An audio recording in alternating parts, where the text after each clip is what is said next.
So I wanted to ask you, besides what you have on your website, as far as why you want to run for mayor, from what I've read, you've had difficult times in your life with domestic violence at home, Yep. and then you've had some trials and tribulations in terms of business. What is it that makes you so successful now? I also kind of didn't understand. You worked for the city in different areas, or Yep.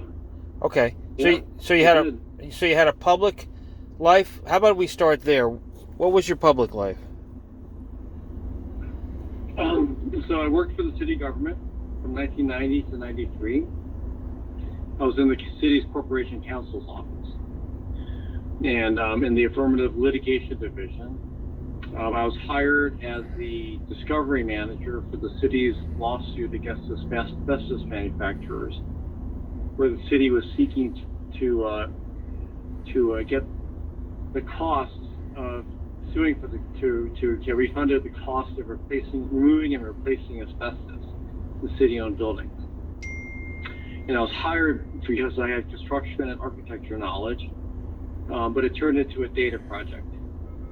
And so I implemented the very first PC-based land and relational database in the city's law department in 1990. Okay.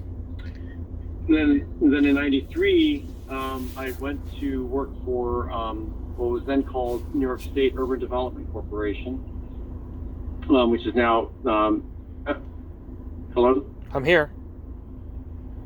Okay. And which is now called Empire State Development. I was the first project manager on a project called Queens West Development. So in Long Island City, on the waterfront across from the UN, there's a mile-long waterfront park and a high-rise development. So I oversaw the completion of the design process, the planning process, and then the implementation of the first phase of the project. Okay, It was that the is first project in. that's as a public project. You're running a public project. It is. But you were not in private No, industry. Okay. Hello? Yep. Okay. So you you want to keep going? Yeah, so you were not in private industry at that time. You were working for the government for New York City, and you were leading that project, that development project. Correct. Okay. Good. You can continue. I'm sorry to interrupt you. That's all right. And then I was not an employee, but I was a board member on the city's campaign finance board. Okay. I was appointed in 2009, and I served until 2018. Okay, so that's a pretty public life.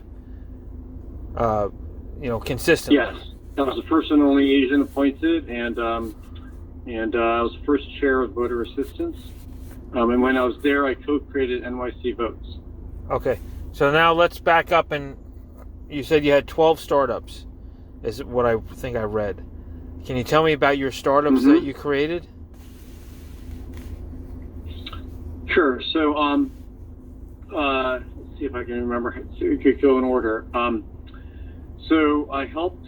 So I started my own company back in 1987 called Archetype Studio. It was a design build firm. Okay.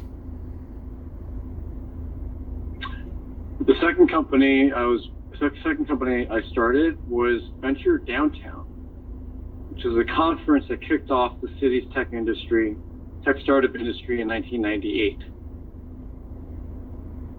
All right. By the way, are you a reporter? Are you recording this? I am recording everything. Okay, that's fine. And you're doing it just because it's for your own personal archives?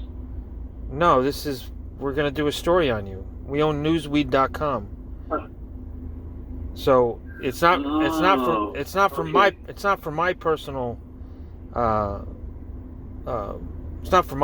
benefit. Well, it's for our readers. You didn't identify yourself as a journalist, so that's why I'm confused. Okay, so we did actually.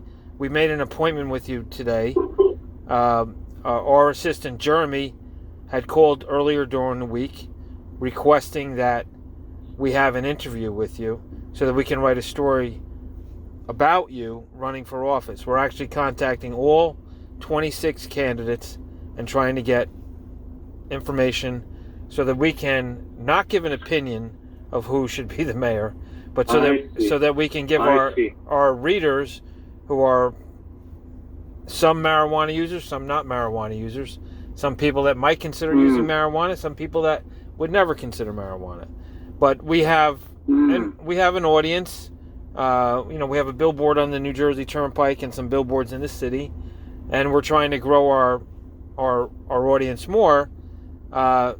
You seem to be a candidate that's very open, the first one that actually responded. Yep. So we're getting all the details, because when I read your website, that's great.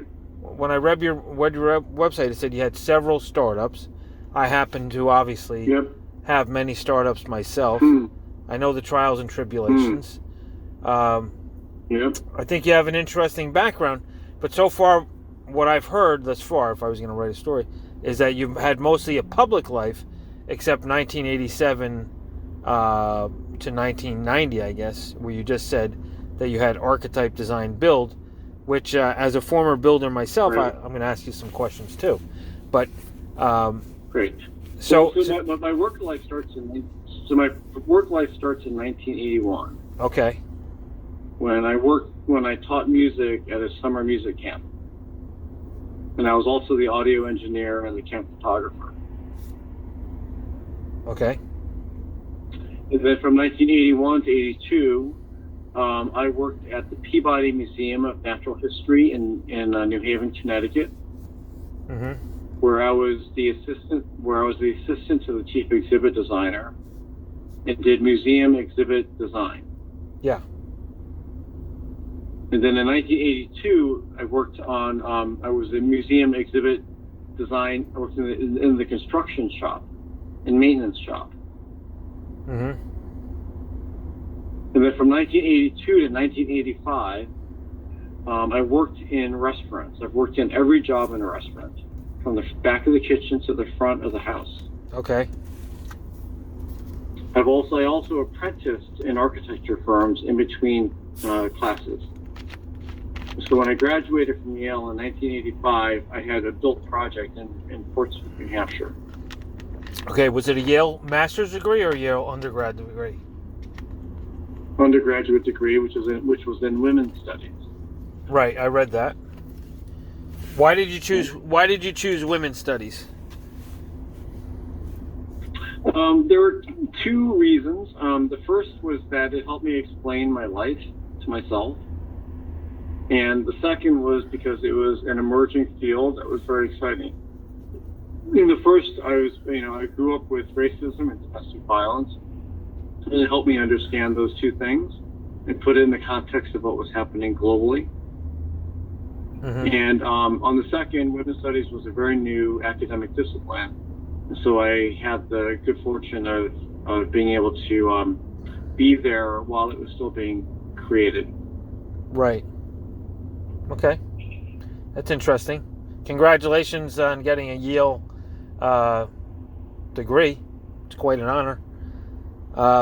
So what? Thank you. Well, considering the fact that I worked 40 to 60 hours a week and went to school full time, I think of it as more of I'm so lucky to have gotten it. Well, you must be pretty smart if you got accepted. So, my kids went to NYU, and pretty much once you get in, you can do the work, but getting in is the big challenge. So anyway, what is women's studies exactly? So it's a number of things. It is looking at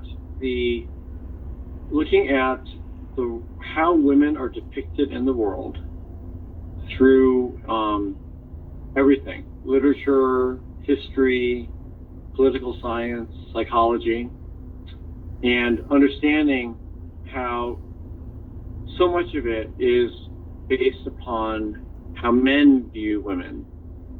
So there's inherent implicit sexism there. The second is looking at understanding how women depict themselves in contrast. And then it's understanding how issues of gender identity, gender, social class, economic class, race, culture, all intersect to create, a very complex architecture of human relations. Would you say that back in 1985, was that the birth of the woke movement? No, I would say that, that was kind of the end of the 1960s era, was my generation. We kind of went in with these very progressive views of what the world should look like. And then by the time I had graduated from high school in 1981, we were well into the Reagan-Bush era. And so the world became very conservative.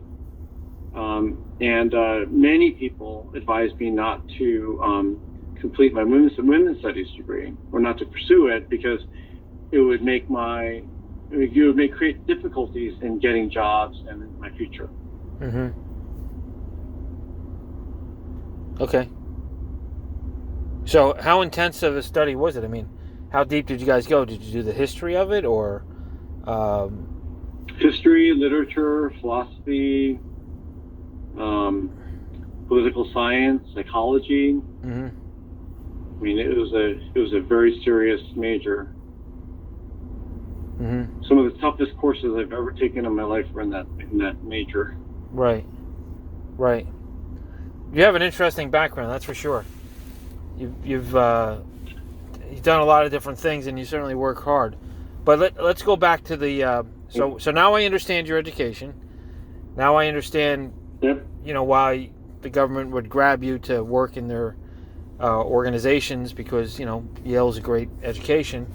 Now I want to understand your startup. So you had restaurant experience, you had working in a shop, carpentry shop and so forth for maintenance, and then you went to archetype, design, build.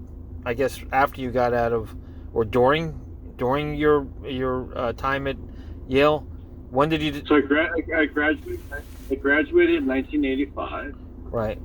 I worked for a startup called Swedish Wooden House from 1986 to 87. Where were they? And then I found New York City. Okay. And I found then that was an energy efficient panelized housing company using Swedish technology.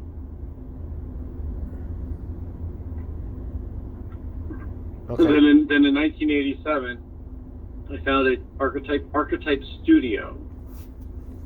Is its name. Mm-hmm. But you can find all of this on my LinkedIn profile. All right. If you want to go back and check. Yeah, I can do that. I'm not looking to trick you up, or I'm just looking to find out. Well, no, it's okay. I'm happy to answer any questions. Let's move on to important things for the city. Okay. Okay. So what are the main things you think could have been done better in the de Blasio regime? What could have been done better? Well, everything. There's not a single thing that he did that couldn't have been done better. And the reason I say that is because there's a way of approaching the world that is based upon equity and restorative justice. And de Blasio's policies try to do that, but they didn't go all the way. Mm-hmm. The other thing is that you cannot have a career politician responsible for being the chief executive of the largest city and one of the most important cities in the world. Because a politician knows how to suggest laws, propose laws, maybe even pass laws, and maybe even announce the funding of a program. But politicians don't know actually how to create a program, to figure out what the metrics are for success, and then deliver that program all the way through to the end users, and then measure it. Right. So there's really nothing that de Blasio did, in my view, that succeeded. Okay. How about he was also blind to macro? He was also blind to macro issues. So over the past 30 years, the city's population grew by about 1 million people. We didn't build enough housing to keep up, and the income gap grew. So he talks about Tale of Two Cities, but he has no idea what that actually meant. Well, who was supposed to build? What that meant? Who was supposed to build the? You were a developer. Who was supposed to build the housing? The city. So the city. Because nobody else is in a position to do low-income housing. Okay. Because low-income housing does not make money. Okay, so low-income housing is not a profit generator. All right, question. Here's a question, okay? So you're saying that even though HUD handles most of the public housing in New York City should have had their own low-income development arm, and where, in what property, how would you... Let me correct you on that front. Okay. HUD does not own NYC. Okay. The city owns NYC. Okay. The city owns NYC. NYC is funded and operated under Section 9, right? And the funding for Section 9, which is public housing, has been very, very tough, especially under Republican administrations. In fact, right now, with the split Senate, split Congress, there's no way that Biden is going to get a lot more money for public housing. He might get a one-shot deal, but it's not going to be recurring. So there's been a shift away from Section 9, which is public housing, to Section 8. And even conservatives have been willing to fund Section 8. So the reason why NYC is in such trouble is because the Congress essentially shut off adequate funding for Section 9 housing. Right. Well, Section 9 would be government-controlled. Section 8 means that a private developer comes in and then rents to the government, basically, and the government subsidizes the rent of the person in need.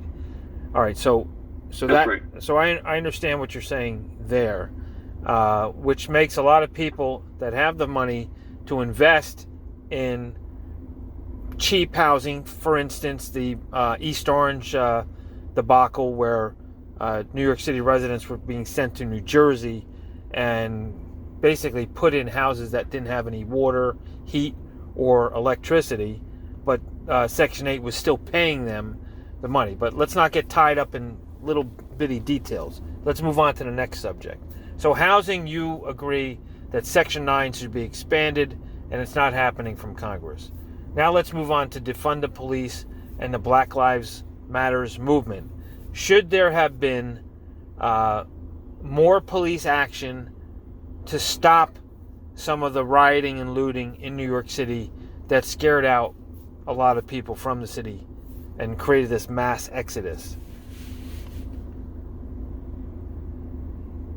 The police were focused on exerting violent control over peaceful protesters and allowed looters and more violent folks to go off and do their things. I'm not following you there. So they the police abandoned Soho and Tribeca. The looting did not happen by the protesters. The looting happened while the protests were happening, and the police were busy being violent against the protesters.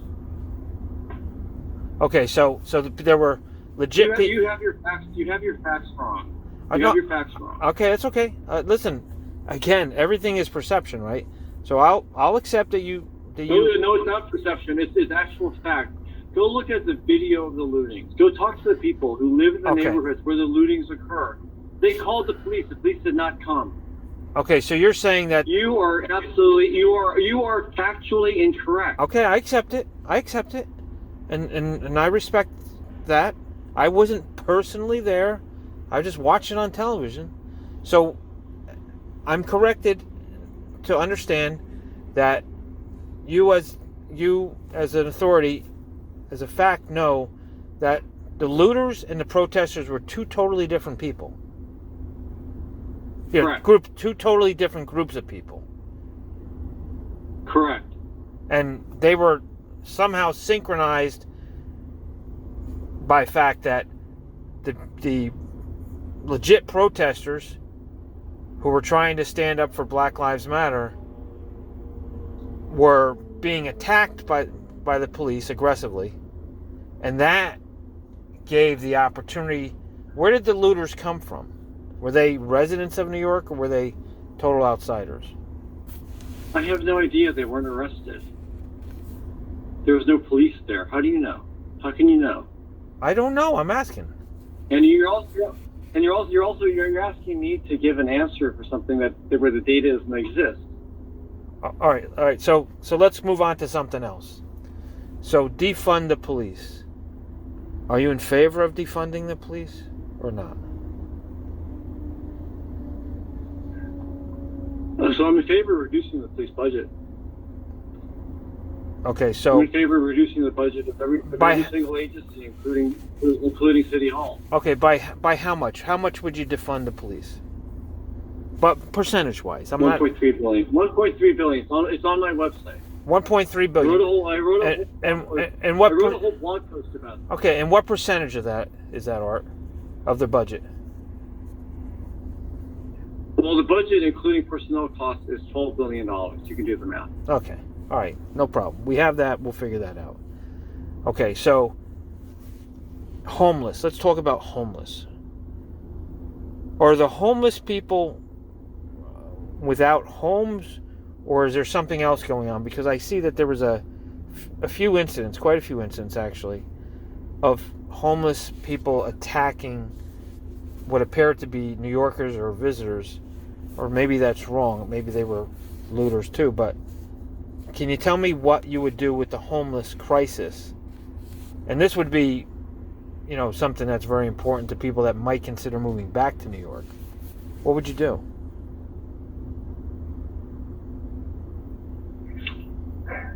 People become homeless because they lose their homes. They don't always. There's no thing that magically makes people homeless. The definition is in the word homeless. They don't have a home because they lost their home. The first people to be affected in COVID were people who were mentally ill. They were separated from their social supports, from their doctors, from their medications, and they were the least able to figure out how to stay in their homes. Mm-hmm. So they ended up on the streets. So we have a mentally ill homeless population. And we also have another population. And the mentally ill homeless, by the way, wait. About Are you saying that COVID made them mentally ill, or being homeless made them mentally ill?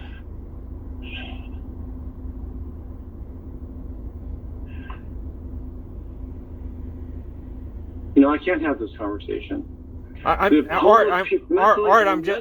just asking a question. You're saying that the homeless people... Mental illness does not come because you catch a virus. Most people in their lives have mental illness at one point in their lives or another. You have probably had mental illness. Absolutely. I have personally seen a psychiatrist, Art. Absolutely. Right. So mental illness is not something you catch. It's not something that you always live with forever. Most people go in and out of the state of lack of mental health, which is caused by many things. And some people have issues that are driven by, psychosomatic, psychochemical, or other issues that are medical. But the fact is that what COVID did, it did not create mental illness. It created a separation of people who were already mentally ill from the things that gave them stability. Okay. The second thing it did was it increased the stress levels on people. Hold on. Can I ask a question? So that people were... Can I ask one question? You keep asking questions. Go ahead. Okay, so I'm just trying to understand this. So, due to many things, not only COVID, people are forced into homelessness, and that's the security that they have that kind of balances them, that gives them the medicine and so forth. But then they end up homeless, and that kind of triggers problems that occur. No, it's that. So, if you have a mental illness and you are on meds and you have therapists and you have other things, and all of a sudden you have quarantine, mm-hmm. and you don't have access to your therapist, mm-hmm. what's going to happen to you? You don't have access to your meds. What's going to happen to you? Mm-hmm. Everybody's focused on dealing with the pandemic. Nobody's focused on your problems. So what's going to happen to you? Right. So the quarantine, you think, definitely created more mental illness and more homeless. It created more homeless for people who were already mentally ill, and it created conditions to promote the lack of mental health among many people. Right. Now I would say millions of people in this city. Okay. All right, so going back to defund the police or cutting the budget, from what I understand and from what I know as a fact, that they've removed the police from the homeless shelters. What would you do about that? Would you leave it that way? Or would you rearrange the budget to put the police back in the homeless shelters?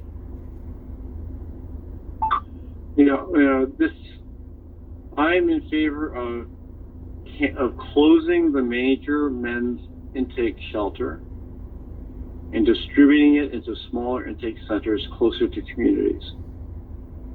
The police have nothing to do with this. I'm in favor of removing the police from homelessness 100%. Okay, and who's going to protect and them? Mark, Who's going to I just can't have. Listen, just can't have this conversation anymore. Listen, you're avoiding questions. You're avoiding important questions. Who's going to protect the people that are being paid to manage the homeless people? Goodbye.